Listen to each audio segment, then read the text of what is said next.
हरे कृष्णा। स्वागत है आपका आपके अपने YouTube चैनल पीसफुल टॉक पर। चैनल को सब्सक्राइब करें और बेल आइकन दबाएं ताकि आप पा सकें हमारी अगली वीडियो की नोटिफिकेशन सबसे पहले।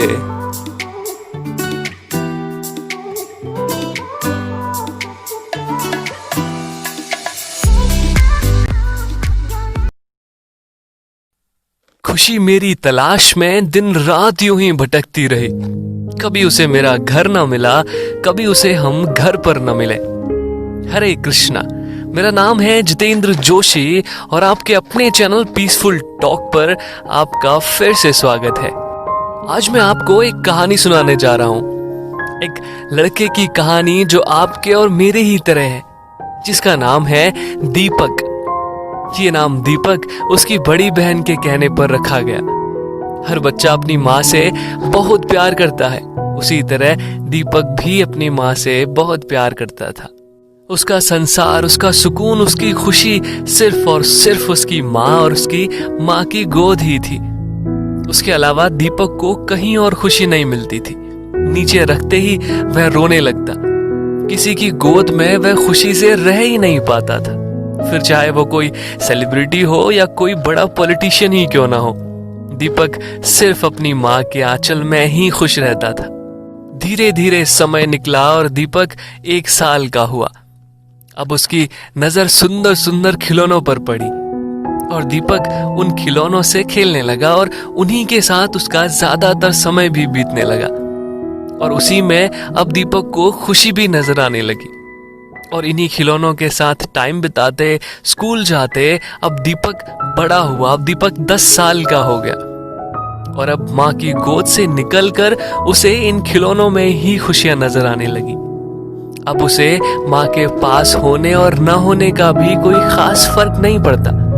थोड़े समय उन्हीं खिलौनों में खुश रहते रहते दीपक को अब समझ आने लगा कि खुशियां तो इन खिलौनों में भी नहीं, उन खिलौनों में भी वो बात नहीं। अब दीपक ने बाहर आस पड़ोस अपने बड़े भाइयों और अपने पिताजी को देखा तो मन में आया कि खुशियों के करीब जाने के लिए तो मुझे भी बड़ा होना चाहिए। छोटा हूं तो सबकी मार खाता हूं, सबकी डांट खाता हूं। जल्दी जल्दी मैं भी बड़ा हो जाऊं तो सबकी तरह मैं भी अकेले बाहर घूमने जाऊंगा, खेलूंगा, कूदूंगा। और इसी तरह सोचते सोचते समय के साथ साथ अब दीपक 15 साल का हो गया। अब बचपन गुजरने लगा और अब दीपक बड़ा भी होने लगा, लेकिन साथ में पढ़ाई की चिंता, बोर्ड एग्जाम्स का स्ट्रेस उसे फिर डराने लगा। अब दीपक खुश तो था क्योंकि अब वो भी बाकी सबके जैसे बड़ा हो गया है, लेकिन अभी भी वो खुशी से लगभग दूर ही था क्योंकि एग्जाम सर पर थे। फेल हो जाने का, पीछे छूट जाने का डर भी था। फिर ख्याल आया बस अब ये पढ़ाई खत्म हो जाए तो लाइफ सेट है। उस लास्ट एग्जाम से पहले दीपक सो नहीं पाया, और वो इस वजह से नहीं कि कल एग्जाम था, बल्कि वो इस वजह से कि दीपक रात भर सोच रहा था कि अब वो एग्जाम के बाद क्या क्या करने वाला है। लास्ट एग्जाम देते देते दीपक को वो खुशी अपने बहुत करीब नजर आ रही थी जिसका वह काफी समय से इंतजार कर रहा था। बस अब ये लास्ट एग्जाम दे दूं, कल से सिर्फ घूमना, खेलना, मस्ती करना और पार्टी करना शुरू। और दीपक ने फाइनली अपनी पढ़ाई खत्म की और कुछ दिन खूब खुश रहा, खूब एंजॉय किया। लेकिन ये क्या, अब सामने एक और दीवार थी। अब ये दीवार थी करियर की और जॉब की।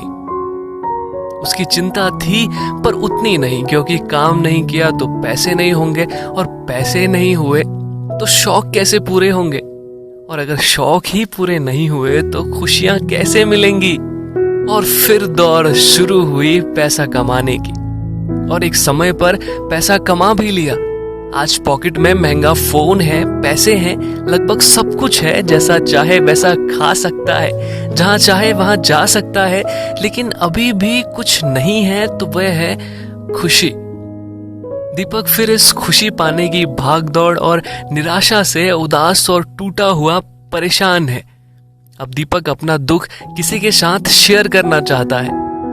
कोई तो हो जो मुझे समझे, मैं कमा कर थक कर घर आऊं तो मुझे गले लगाए, मेरा हालचाल पूछे। तो अब विचार आया कि अब उसे शादी कर लेनी चाहिए।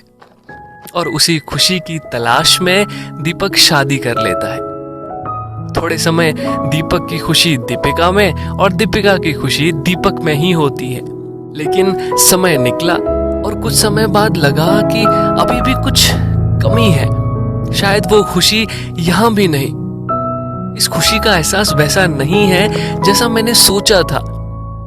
तो अब मन है कि घर में बच्चों की किलकारियां गूंजे, कोई हो जो हमें भी माँ पापा कहे। अब दीपक को एक बच्चा चाहिए जो उसके जीवन में खुशियां ला सके, उसके जीवन को खुशियों से भर सके। कुछ समय निकला और कुछ समय बाद दीपक के 2 प्यारे प्यारे बच्चे हुए और बच्चों के साथ पैदा हुई ढेर सारी जिम्मेदारियां।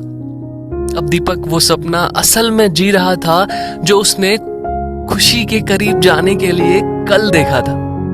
लेकिन ये क्या, अभी भी वो घर परिवार की जिम्मेदारियां, वो चिंताएं, वो बेचैनी, वो पीछे छूट जाने का डर उतने का उतना ही है। और शायद अब तो और ज्यादा बढ़ गया। और इन्हीं जिम्मेदारियों को निभाते निभाते अब शरीर भी पहले के कंपैरेटिवली थोड़ा कमजोर पड़ गया है।